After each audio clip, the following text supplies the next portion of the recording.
مہمان کو کھلائیے، اللہ کے مقرب بن جائیے۔ حضرت ابراہیم علیہ السلام کی عادت تھی کہ مہمانوں کو ساتھ کھانا کھلاتے۔ ایک دن آپ علیہ السلام مہمان کی جستجو میں نکلے لیکن کوئی نہ ملا۔ واپس گھر میں داخل ہوئے تو دیکھا کہ ایک شخص کھڑا ہے۔ پوچھا، اے اللہ کے بندے، تجھے میرے گھر میں آنے کی اجازت کس نے دی؟ اس نے کہا، اس مکان کے حقیقی مالک یعنی اللہ تعالیٰ نے۔ پوچھا، تم کون ہو؟ کہا، میں ملک الموت ہوں۔ مجھے اللہ تعالیٰ نے اپنے ایک بندے کے پاس اس لیے بھیجا ہے کہ میں اسے بشارت سنا دوں کہ خدا نے اسے اپنا خلیل بنا لیا ہے۔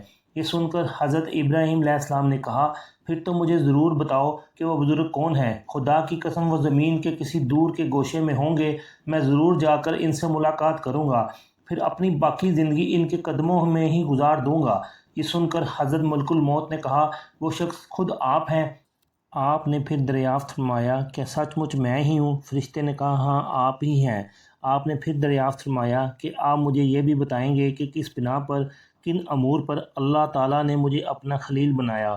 فرشتے نے فرمایا، اس لیے کہ تم ہر ایک کو دیتے رہتے ہو اور کسی سے خود کچھ طلب نہیں کرتے۔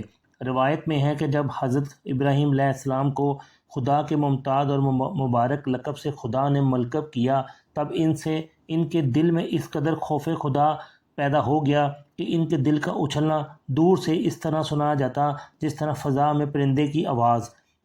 جناب رسول اللہ صلی اللہ علیہ وسلم کی نسبت بھی وارد ہے کہ جس وقت خوف خدا آپ صلی اللہ علیہ وسلم پر غالب آ جاتا تو آپ صلی اللہ علیہ وسلم کے رونے کی آواز جیسے آپ ضبط کرتے جاتے تھے، اس طرح دور نزدیک والوں کو سنائی دیتی تھی جیسے کسی ہنڈیا کی خدمت کی آواز ہو۔